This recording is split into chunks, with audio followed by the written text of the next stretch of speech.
तो चलिए आज की चर्चा शुरू करते हैं। हमारे सामने कई स्रोत हैं जो मेरठ के एक ऐसे केस की कहानी बताते हैं जिसे सुनकर मतलब यकीन करना मुश्किल हो जाता है। कहानी एक प्रेम विवाह से शुरू होती है। एक पति सौरभ राजपूत जो अपनी पत्नी मुस्कान के लिए अपने परिवार तक से लड़ जाता है, लंदन में नौकरी करता है और फिर अपनी बेटी का जन्मदिन मनाने घर लौटता है। बाहर से सब कुछ परफेक्ट लगता है। हाँ, और यही इस केस को सबसे ज्यादा डरावना बनाता है। ये सिर्फ एक गुस्से में की गई हत्या नहीं थी। हमारे स्रोत बताते हैं कि इस परफेक्ट दिखने वाली कहानी के पीछे महीनों की प्लानिंग, एक तरह का साइकोलॉजिकल गेम और एक ऐसी क्रूरता छिपी थी जिसका कोई हिसाब नहीं। और सबसे अजीब बात, हत्या करने के बाद आरोपी मनाली और कसूल में छुट्टियां मना रहे थे। और सोशल मीडिया पर खुश मिजाज वीडियो डाल रहे थे बिल्कुल, जैसे कुछ हुआ ही ना हो।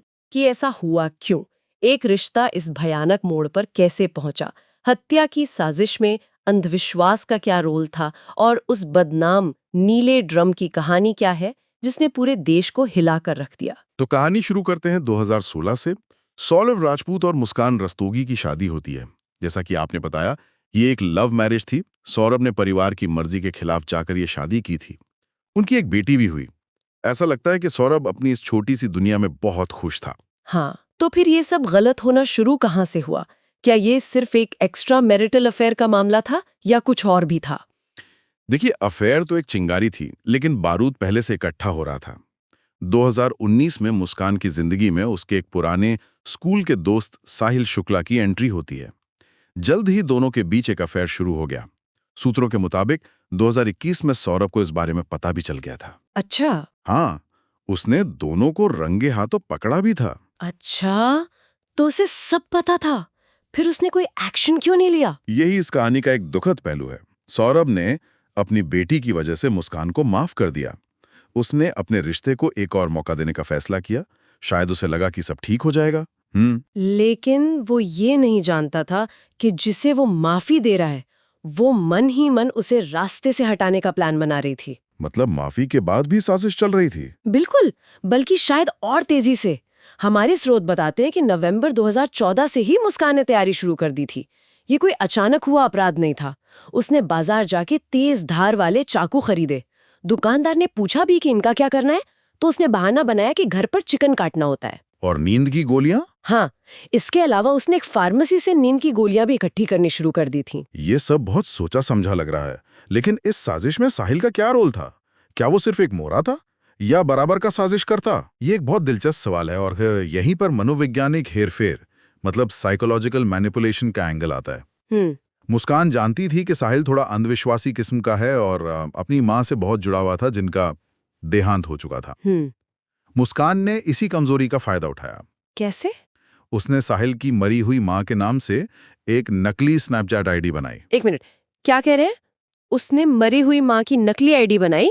क्यों? हाँ, ये सुनने में ही अजीब लगता है। उस नकली आईडी से वो साहिल को मैसेज करती थी, ये जताते हुए कि उसकी माँ की आत्मा उससे बात कर रही है। और उन मैसेज में वो उसे उकसाती थी कि अगर वो अपनी जिंदगी में खुश रहना चाहता है तो उसे सौरभ की बलि देनी होगी। बलि? हाँ, बलि। पुलिस को साहिल के कमरे से कुछ तांत्रिक प्रतीक और अजीबोगरीब चित्र भी मिले हैं, जो इस थियरी को और पुख्ता करते हैं कि मुस्कान ने साहिल को यकीन दिला दिया था कि ये सब दैवीय इच्छा है। ये तो अविश्वसनीय है। यह सिर्फ धोखा नहीं था, ये किसी के दिमाग के साथ एक बहुत ही गहरा खेल था। क्रिमिनोलॉजी में इसे शायद परसुएसिव कोअर्जन कहते हैं, जहां एक व्यक्ति दूसरे की भावनाओं, अंधविश्वासों या कमजोरियों का इस्तेमाल करके उसे अपराध करने के लिए तैयार कर लेता है। आपने बिल्कुल सही शब्द इस्तेमाल किया। मुस्कान ने साहिल के अपनी माँ से भावनात्मक जुड़ाव और उसके अंधविश्वासी होने का पूरा फायदा उठाया। उसने हत्या को एक अपराध नहीं बल्कि एक जरूरी रस्म बनाकर पेश किया। तो अब साजिश की पूरी तैयारी हो चुकी थी। चाकू, नींद की गोलियां और साहिल मनोवैज्ञानिक तौर पर तैयार था। अब बस इसे अंजाम देना बाकी था। हाँ, और वो रात थी 4 मार्च 2025 की। उस रात क्या हुआ था? उस रात सौरभ अपनी माँ के घर से लौटा था। वो अपने साथ खाने के लिए लौकी के कोफ्ते की सब्जी लाया था। मुस्कान ने उसी सब्जी में नींद की गोलियों का पाउडर मिला दिया। खाना खाने के कुछ ही देर बाद सौरभ गहरे नशे में चला गया और सो गया। और उसके बाद उसने साहिल को बुलाया? हाँ, जैसे ही सौरभ बेहोश हुआ, मुस्कान ने साहिल को घर बुला लिया।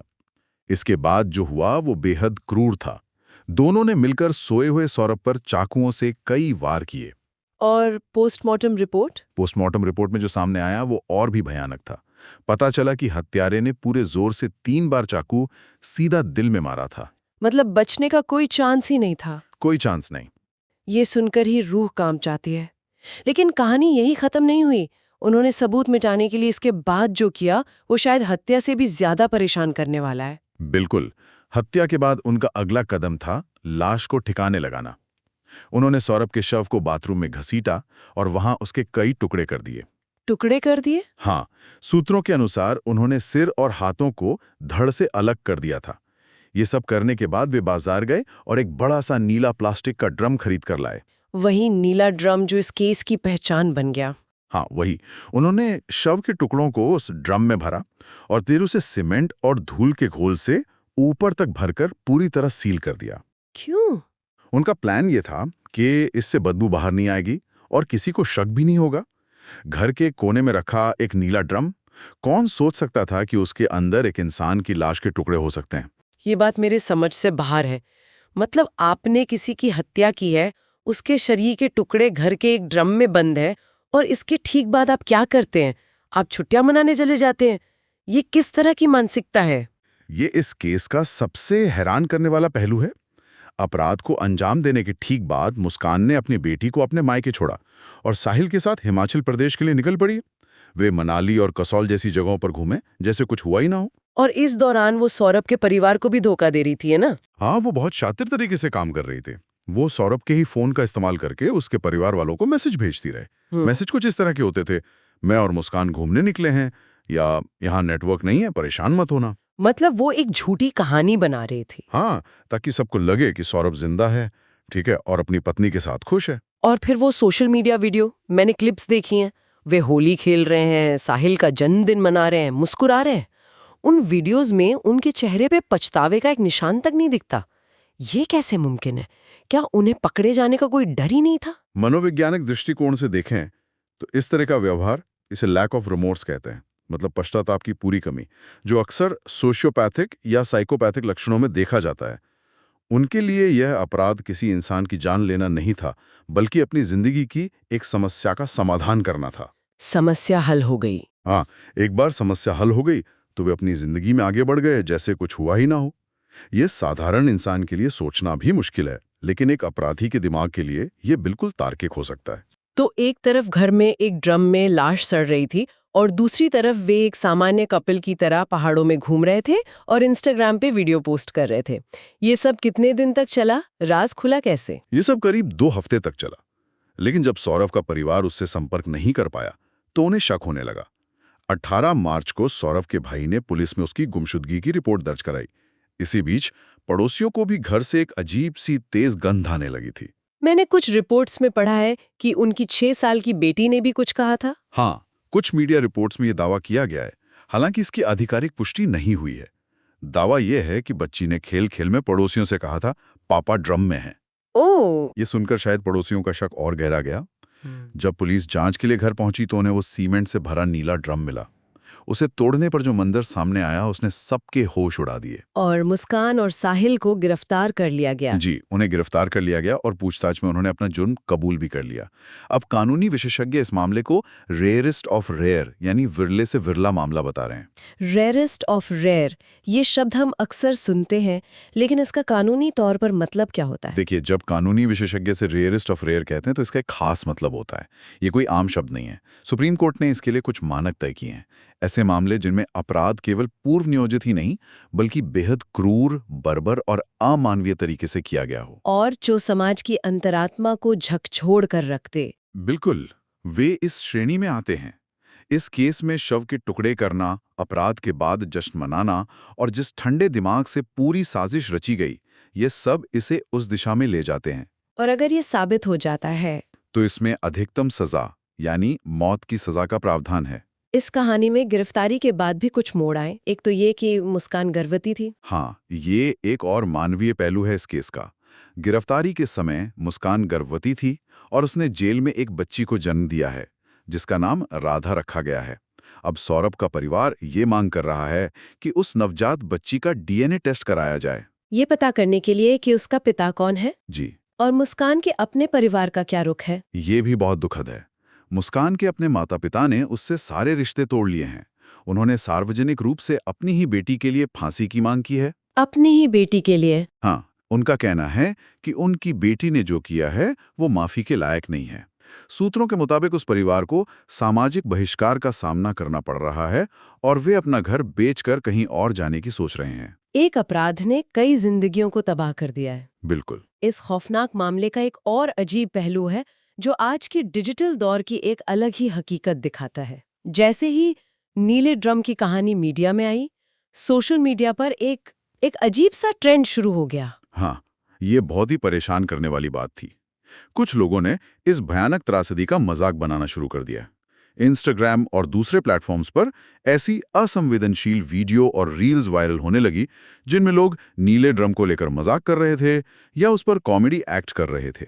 ये सोशल मीडिया वाला एंगल भी बहुत अजीब है।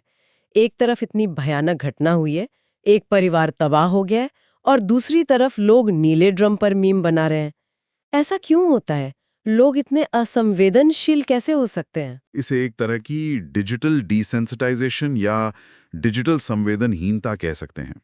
जब हम अपनी स्क्रीन पर लगातार तरह तरह का कंटेंट देखते हैं, चाहे वो कॉमेडी हो, न्यूज़ हो या कोई त्रासदी, तो हमारा दिमाग धीरे धीरे उन सब के प्रति सुन्न होने लगता है। असली दुनिया की भयानक त्रासदियां भी हमारे लिए सिर्फ एक ट्रेंड या कंटेंट बनकर रह जाती हैं। एक भावनात्मक दूरी बन जाती है। सही कहा। लोगों में उस घटना से एक भावनात्मक दूरी बन जाती है और वे उसके पीछे के असली दर्द, असली इंसानों और उनके दुख को महसूस नहीं कर पाते। उनके लिए वो बस एक और वायरल कहानी है जिस पर रील बनाई जा सकती है। लेकिन क्या सब लोग ऐसा ही कर रहे थे? नहीं, ऐसा भी नहीं है। सोशल मीडिया पर एक बड़े वर्ग ने इस ट्रेंड की कड़ी आलोचना भी की।